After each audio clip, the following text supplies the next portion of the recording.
N.V. Darley, sworn in for the state, 18th to testify. My name is N.V. Darley. I am manager of the Georgia Cedar Company, a branch of the National Pencil Company. I have charge of the manufacturing and labor in the Forsyth Street plant. Mr. Sig Montag is my superior. Mr. Frank and I are of equal dignity in the factory. I was at the National Company's factory on Saturday, April 26th. I saw Mr. Frank and left about 9:40 in the morning. I was there Sunday morning at about 8:20. I saw Mr. Frank that morning. Observed nothing unusual when I first saw him. When we started to the basement, I noticed his hands were trembling. I observed that he seemed still nervous when he went to nail up the back door.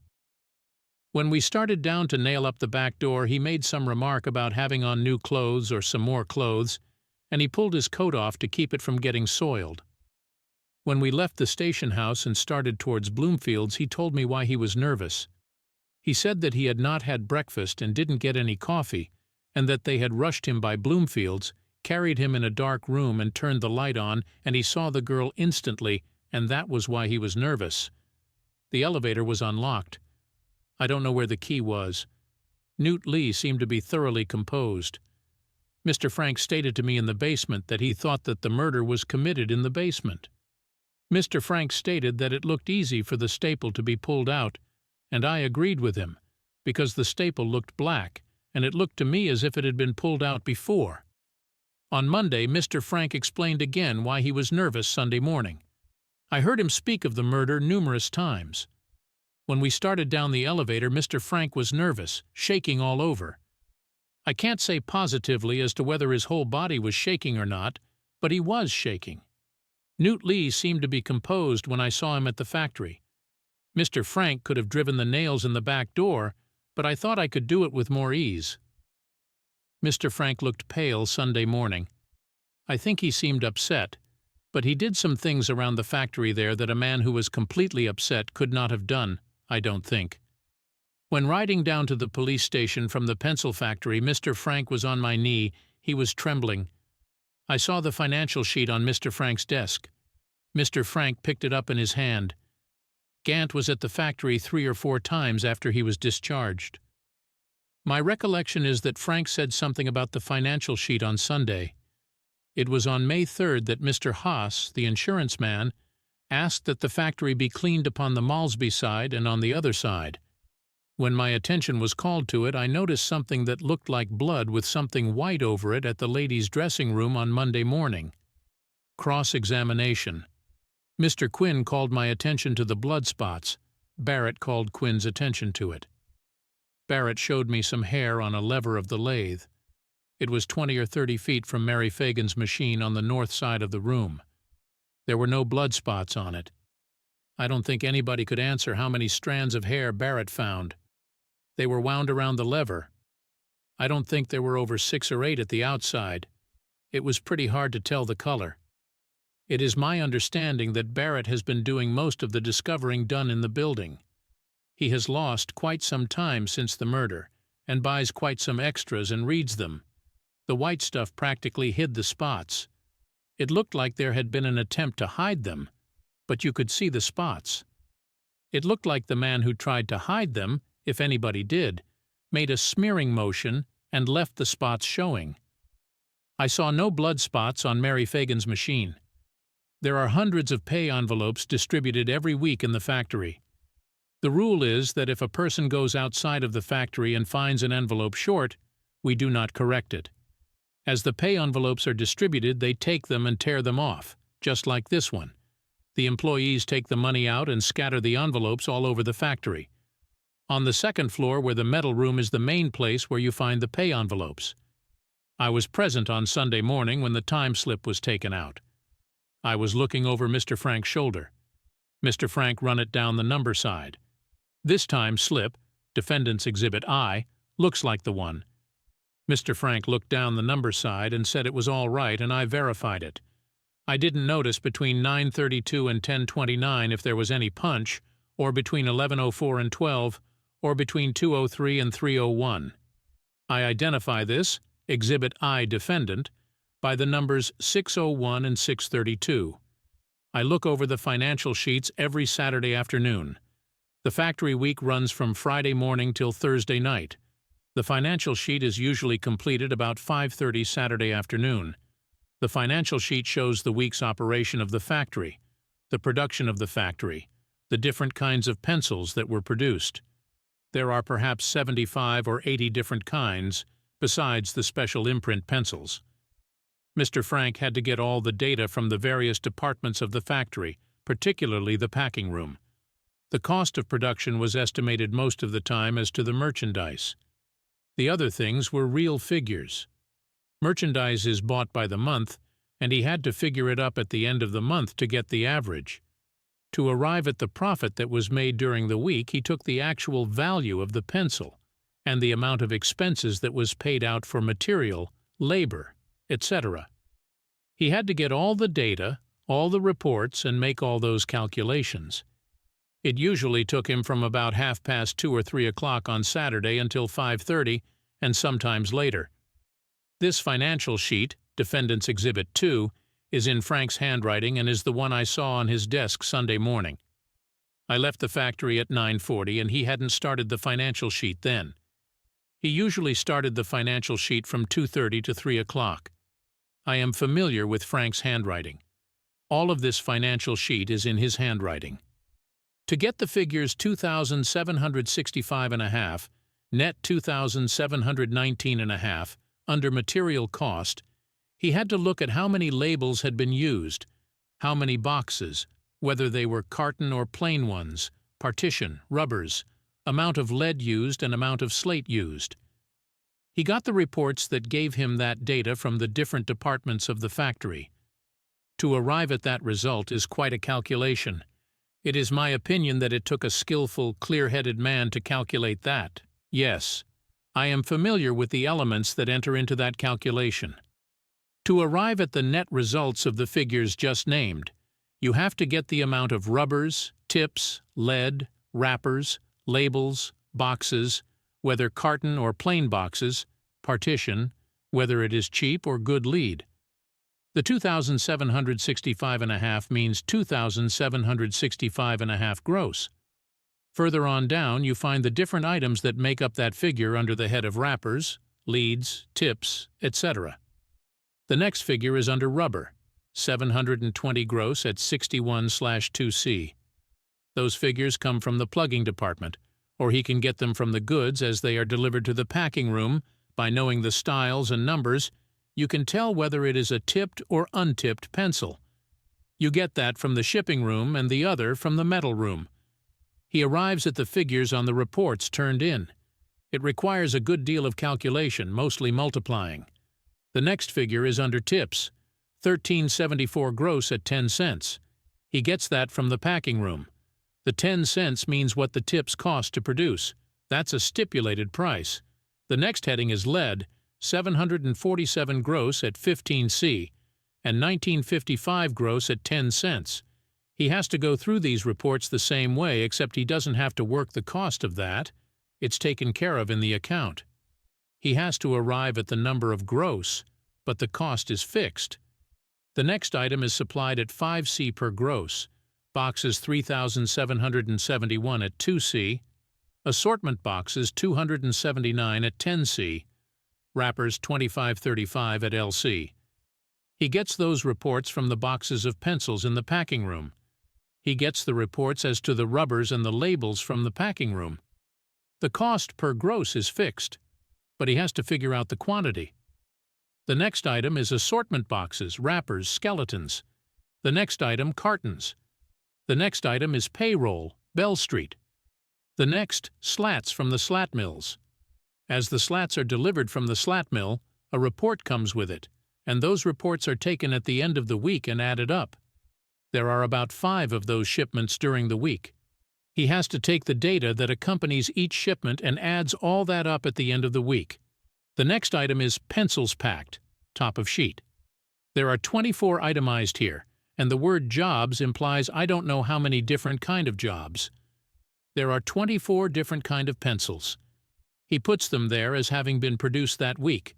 He got the reports as to the quantity of each kind of pencil and had to tabulate all those reports and arrive at the total of each kind.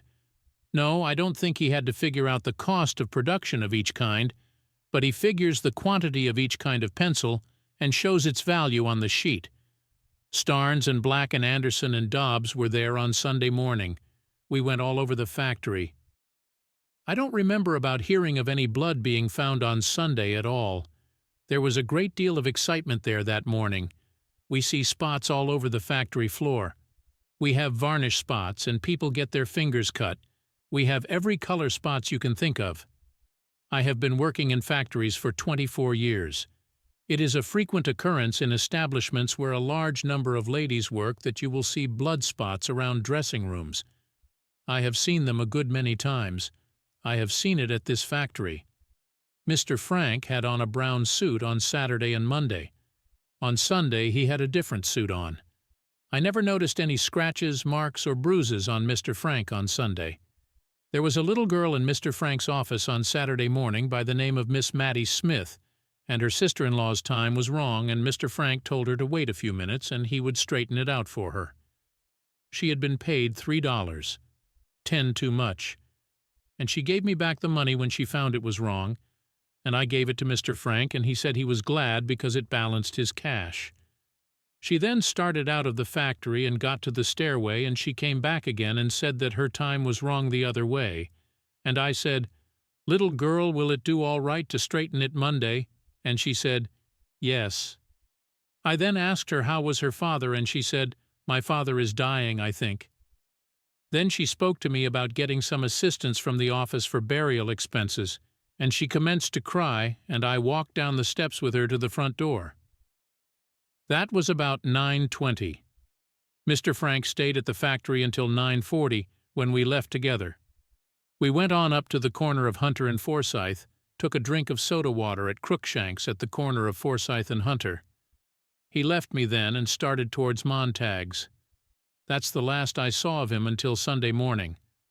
The elevator box was unlocked Sunday morning, and anybody could have pulled it open and started the elevator. The elevator makes some noise. It is driven by a motor. It makes more noise when it stops at the bottom than when it starts. There is nothing to stop it except when it hits the bottom. I have seen these cords that we tie up slats and pencils with in every part of the factory. I have raised sand about finding them in the basement. They go down in the garbage. There are several truckloads of waste and debris every day. The general cleaning up of the premises was had on Tuesday after the murder. The factory is 5 stories high, between 150 and 200 feet in length, and 75 or 80 feet wide. It is an extremely dirty place. In some places the floor is gummed an inch thick, and in some parts of the metal room it is 1/8 of an inch thick. It might not average that all over. It is always dark on the first floor, through the hall toward the elevator. On a cloudy day, it is very dark. We keep a light burning there most of the time. I couldn't say whether we had cleaned up all the trash and rubbish around the factory, because there are corners and crevices which we don't usually get to. Saturday, April 26th, was a dark, bad, misty day until about 9:30. It was cloudy most of the day. It was dark there around the elevator on the first floor, and we had big, heavy boxes piled up there. One of them must have been almost as large as a piano box. If a man got between those boxes, we would have had to hunt to find him. It is very dark on the second floor between the clock and the metal room. It is dark behind the ladies' dressing room and on the side next to the ladies' toilet. As you go to the stairs from the metal room, it is very dark. A person sitting at Mr. Frank's desk in his office could not see anyone coming up those stairs. It would be impossible to see anyone coming up those steps from anywhere in Mr. Frank's inner office. You would have to go outside of it. There is no lock on the metal room doors. In the metal room there are a great many vats and a great many boxes and things containing stock and goods just south of the ladies' dressing room. It is piled up very bad back there, averaged anywhere from 2 to 6 or 8 feet in height. It isn't used at all except for storage. The metal room contains 3 or 4 large vats that have got lids on them. They are shallow, but they are large inside. They are about 1.5 feet deep. Nobody is supposed to be in any part of the building on Sunday. That is the only time we don't have a watchman. The factory is supposed to be locked entirely. The elevator steel cables have some slack in them. It isn't like a stiff iron in them. It would shake when you catch hold of it. There are 2 cables. You pull the right one to come down and the left one to go up. You can catch it and shake it in your hand. Yes, Mr. Frank is a small, thin man, about 125 or 130 pounds. Yes, Mr. Dorsey served a subpoena on me to come down to his office. I didn't know that he did not have any right to subpoena me. Yes, I thought I was being subpoenaed to come into court. They served 2 subpoenas on me and sent for me one time. The first time I went there, Chief Lanford, Mr. Dorsey, Mr. Stevens, and the stenographer was there. They all asked me questions. One would ask me a question, and before I got that answered, another would ask me a question. The next time I went there, Mr. Dorsey, Mr. Starnes, Mr. Campbell, and the stenographer were there. Mr. Dorsey did all the questioning this time. When Mr. Frank was engaged on his work in the factory, he was very intent on his work, very earnest and industrious. I don't think a day passed at the factory that Mr. Frank did not get nervous. When anything went wrong, he would wring his hands, and I have seen him push his hands through his hair. When things went wrong, it would upset him. If anything out of the ordinary happened, I have seen him 1,000 times, I suppose, rub his hands. At a factory like this, things don't usually go right all day. There is something wrong all the time. When anything went wrong, it rattled him, and he would frequently call on me to straighten it out. He would show the most nervousness when he would go over to Montag's with the mail, and he would raise sand about something, and he would come back very nervous. If Mr. Frank saw anything going wrong inside the factory, he would refer the matter to me. I never saw Mr. Frank speak to Mary Fagan. I don't know whether he knew her or not. I didn't know we had a girl by that name in the factory until I found it out afterwards. The 2 men working up in the 4th floor all day Saturday could have come to the 2nd floor into the metal room and down into the basement if they wanted to. They had the whole run of the factory. Yes, I have seen all kinds of papers down in the basement. The paper that note is written on is a blank order pad. It is either the carbon or white sheet. One is white and one is yellow. That kind of paper is liable to be found all over the building for this reason. They write an order and sometimes fail to get the carbon under it, and at other times they have to change the order and tear it out and throw it in the wastebasket in the office, and from there it gets into the trash. That kind of little pad is used all over the factory. The foreladies make their memorandum on that kind of tablet. You will find them all around.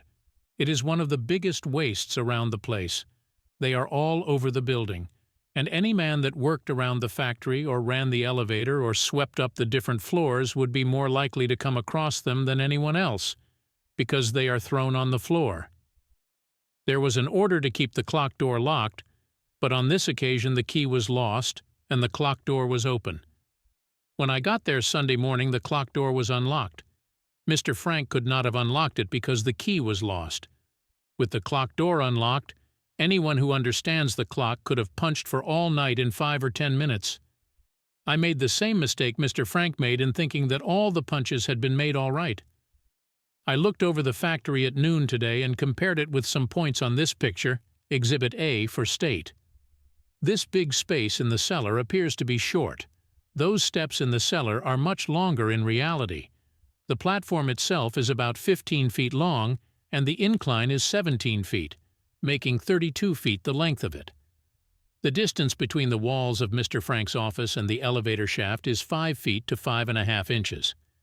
The elevator shaft is 10 feet, but on the picture the space between the elevator shaft and Mr. Frank's office looks almost as wide as the elevator shaft itself.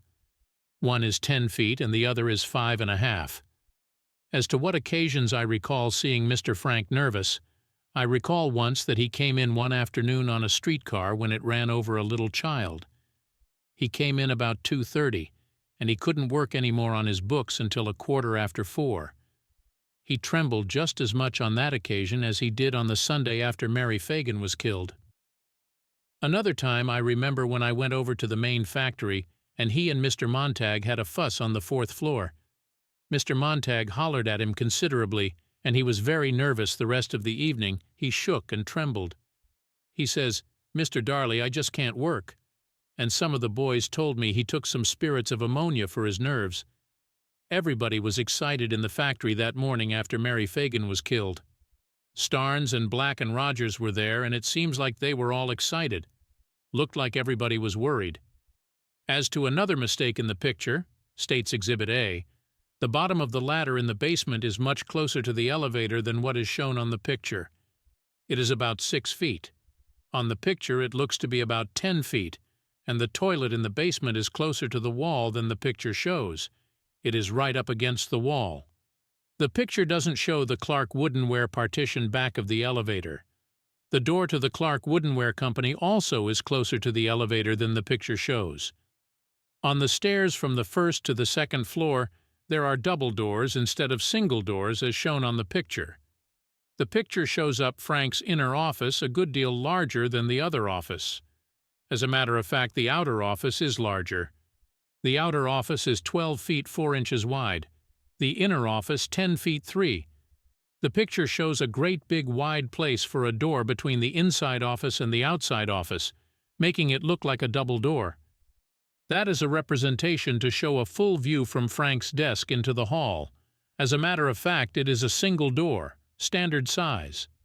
It looks like it was drawn to open up a space to give as much view as possible out into the hall. The safe is shown to be about half its real size on this picture. On the picture it is shown to be about 1/3 the width of the door. As a matter of fact, it is about the same size. When the safe door is open, it shuts off 3/4 of the view from Frank's office out into the hall, unless you stand up high enough to look over it. The picture also shows the south wall of the outer office on a line with the clock. The picture doesn't show up the wardrobe in the inner office, nor the 2 cabinets that are in there. I don't think it is a very accurate picture. It opens up Frank's inner office a whole lot better than it really opens up. Sitting at Frank's desk and looking out through the door towards the clock. In reality, you have a looking space of only 25 inches. You can just see about 4 numbers on clock number 2. You could not see anywhere near the staircase or in the neighborhood of it.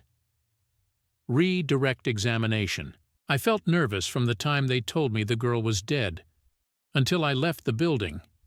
I was not trembling. I was simply excited and worried. Well, Starnes was nervous. He looked as if he were worried. He seemed nervous both in talk and manner. I can say the same thing of the rest of the officers who were there. Mr. Frank was more nervous than the others. The men were all about as nervous on Monday and Tuesday. Everybody seemed to be in a turmoil and shaking. Mr. Holloway and Mr. Schiff were shaking. I noticed Mr. Schiff's hands shaking Monday morning. Mr. Holloway was about in the same shape. Mr. Frank was very nervous Tuesday after the extra came out, saying that they were going to arrest him. That was about 15 or 20 minutes before they arrested him. As to who gets up the data for Mr. Frank for the financial sheets, Mr. Loeb sometimes, and Mr. Gantt used to get up some, and Mr. Schiff gets it up sometimes. Mr. Frank got it up himself, sometimes. No, I do not know that Mr. Schiff furnished it to him all the time. I never noticed whether Lee was nervous or not at any time, but of course he looked bothered and worried. Mr. Frank told me that the slip he took out of the clock Sunday morning had been punched regularly. I made the same mistake standing right there by his side. I didn't see Mr. Frank date the slip. It ought to have been dated the 26th. The slip I saw didn't have any time on it except the watchman's time. I don't know whether I would know it or not to identify. The slips are not made in duplicate. As to whether there is any mark on the slip to enable anyone to identify it, as the one taken out that night, my memory is that it was started at 6:01 or 6:32. Of course, nobody could tell who punched the clock. One man's punch is just like another. That diagram or picture, states Exhibit A, is a fair representation of the building as a whole. It is not a fair representation of the interior. I never knew there were any stairs in the basement until this matter came up. They are never used to my knowledge. There is a way of closing the door in rear of second floor from upstairs. The regular place of keeping these order blank books is in the outer office. There is no regular place in the basement to keep paper, but it is thrown out in the wastebasket and gets down in the trash. There is no use for that paper anywhere but in the office. but that doesn't prevent it from being scattered around. I have scratch pads of that shape scattered around even in the basement. That scratch pad is used all over the factory, everywhere there is a foreman or a forelady. No, not in the area around the elevator there. The trash is carried downstairs right in front of the boiler. Sometimes, if they are in a hurry, they leave it around the elevator for a little while, and when I go down, I make the Negro move it to the boiler. It is usually burned. Some of it may stay there for a week, some of it burned right away. Recross-examination by defendant. Montag and Frank merely had some words when Frank became so nervous. Schiff was trembling. Monday, Holloway also. I noticed Miss Flowers began to cry and scream, and I had to go in there and get hold of her myself. That was Tuesday morning. The whole factory was wrought up. I couldn't hardly keep anybody at work. I had to let them go on Monday, and I wished I had let them go for the rest of the week, for I couldn't get any work out of them. I wouldn't say that I couldn't get any work out of Christopher Columbus Barrett since, but he has lost a good deal of time. I would have to look to the payroll to tell. N.V. Darley, recalled for cross-examination. On the ground floor, the door to the Clark Woodenware Company was nailed up immediately after that company left there. We found it broken open after the murder, and we nailed it up again. It was 2 or 3 days after the murder. Sitting at Mr. Frank's desk, the most that one can see is about half of clock number 2, which is on the left of clock number 1. If the safe door was open in the outer office, you have no view into Mr. Frank's office from the outside. You might tiptoe and look over the door. A man of my height could just tiptoe and see over it. The packing room next to Mr. Frank's office works from 11 to 17 ladies and men. Passing by elevator shaft as you go in building on ground floor, you come to a door to Clark Woodenware Company's place, which was nailed up immediately after that company left there. We found it broken open after the murder. I don't know what day. It must have been 2 or 3 days after, and we nailed it up again. Witness identifies various portions of factory from the Factory Model Defendant's Exhibit 4. There is no lounge, sofa, cot, or bed in the whole factory. I found 2 boxes down in the basement in Clark Woodenware side of old dirty, rotten stuff, too dirty and rotten for a human being to rest upon. It's boggy in there. They had on top of them some dirty, filthy, nasty crocus sacks. There is no lounge, bed, sofa, or anything of the sort in the metal room. I have never seen a chair in there. I have never seen any blood under the machine that Barrett claims he found hair on. I never saw any blood on the place the Negro claims the little girl's body was lying. You can get into the metal room either from the front or the back if the back door is open. You can lock the back door from the inside. There is a crossbar across the door. The rule was to keep it locked, but a great many times I found it unlocked. It was very dark around the elevator on the first floor on April 26th. It was a cloudy day and darker than usual because the front doors were closed. It's too dark to stand on the outside and see through the elevator. I left the factory with Mr. Frank on his way to Montag Brothers. I never saw Jim Conley that day. I never saw Mr. Frank talk to him or speak to him or come into contact with him in any way that day. I have never goosed or pinched Jim Conley or jollied with him. I kicked him when I caught him loafing, and sometimes I would take a piece of board to him and he would laugh every time I did it. I have never seen Mr. Frank goose or pinch him or play with him or jolly him.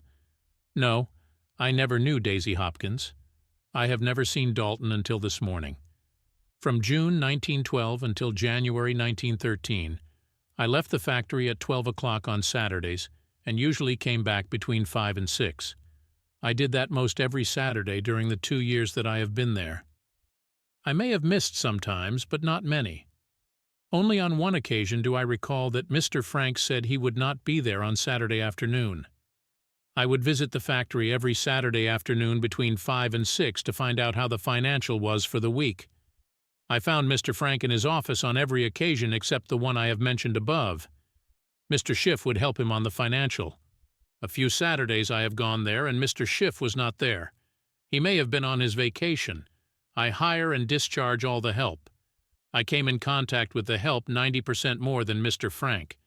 Mr. Frank has nothing to do with employing or discharging them.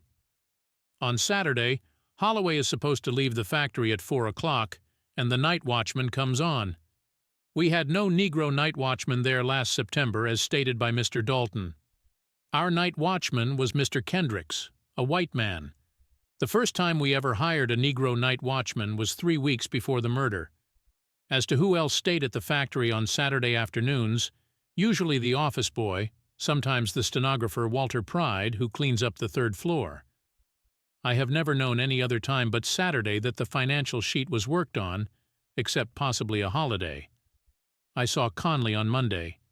He looked to be excited, and when I spoke to him he failed to look up as he usually does. I went around the factory that morning and looked at everybody to see if I could pick out a man that looked suspicious, and Jim Conley was the man I thought looked most suspicious. The latter part of last year I issued orders that the sweepers must stop cleaning up by 12 o'clock, and if they hadn't cleaned up by that time they would have to knock off and leave the factory. If they stayed there after 12 o'clock, I didn't know anything about it. Harry Denham usually stayed in the factory every other Saturday afternoon to clean the motor and oil the machinery, and he selected someone to stay with him. He would do this about twice a month. The girls in the packing department did quite some overtime work on Saturday afternoon. RE direct examination. I have made no contribution toward the fund to defend Frank. I don't know anything about Daisy Hopkins's general character. I don't know who nailed up the door on the Clark Woodenware side. Lots of people have been there all over the factory. If a body had been shot down the chute, behind those boxes, it would have been hidden more than where it was found. The boxes around the chute are piled nearly to the top. I never noticed any difference in the boxes Sunday from what I left them there Saturday. No, I don't know anything about Conley being there Saturday afternoons and watching. He wasn't there by my instructions. There is a good deal of water on the floor of the metal room. On payday, in order to keep the people from coming down the back, the instructions are always to close the back door to the metal room. There is no special reason for the paint to go out of the polishing room, but it is out in other places. It is carelessly done. You can see haskelines scattered around. The floor in metal room where body is supposed to have been found has a rise of several inches in it, something like an edge. As to whether a man standing up and looking over the safe door hasn't got a vision going beyond the clock so that he could see everybody that registered, he couldn't see it. I tried it. I don't know whether either the clock or the desk has been moved before I went to see. My recollection is that the table is nailed to the wall and the clock screwed to the table. You can tear the whole thing up and move it. The desk could not be moved without my knowing it. I didn't have the clock fixed after April 25th. Recross-examination. On Friday last, I made an experiment by sitting at Frank's desk and leaned over as far as I could see through the outer door towards the clock. I could see half of the circle on clock #2. I could not see any of the other clock at all. The clock and desk could not have been moved without my instructions. The paint is scattered all round. It gets all over the place and we can't prevent it. We never have washed the metal room floor since I have been there. We never found any water or blood where it was said the girl's body was found in the metal department. The view I got from front door on April 26th into area around elevator shaft was blocked by boxes. RE direct examination. I communicated immediately with the police when we found the blood back there. I think Harry Scott was the first man I reported Conley's nervousness to. It was on Monday, April 28th.